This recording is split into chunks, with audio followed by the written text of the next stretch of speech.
बिल्कुल बिल्कुल, रो मत, चुप हो।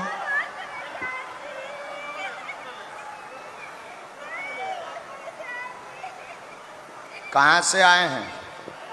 बागेश्वर धाम में पहुंची धीरेन्द्र कृष्ण शास्त्री की लवहर। तो चलिए आप वीडियो में बने रहिए, मैं आपको बताता हूं कि पूरी माजरा क्या है। वो हंस भी रही हैं, और जो व्यक्ति इस बात पे हंसे समझ जाओ कि नंबर 1 को। अच्छा ठीक है, ठीक है, जाओ बहन जाओ, मेरी बहन, प्यारी बहन, जय हो आपकी। जी हाँ दोस्तों, ये औरत आई थी अपनी समस्या को हल करने।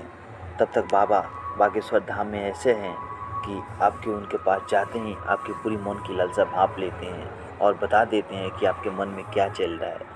तो बाबा ने जब इनके नाम से चिट्ठा निकाला तो इनके बारे में निकला है कुछ ऐसा।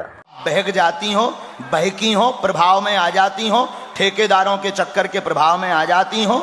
दरअसल बाबा का कहने का मतलब ये था कि तुम बदचलन हो और किसी के भी बहकाव में आ जाती हो। तो बाबा खुलकर तो नहीं बोल पाए, तो आप लोग वीडियो को देखकर समझ गए होंगे कि बाबा का कहने का मतलब क्या था। और चलिए मैं आपको बताता हूँ कि बाबा की लव की पूरी सच्चाई क्या है। तो पूरी बात ये है कि एक लेडीज़ आई थी और अपने बेटी के बारे में बोल रही थी कि बाबा मेरी बेटी आपको बहुत पसंद करती है, अगर आप उसको नहीं मिले तो वो मर जाएगी। तो बाबा कुछ ऐसा बोले, ज़रा सुनिए। बहन, प्यारी बहन, जय हो आपकी।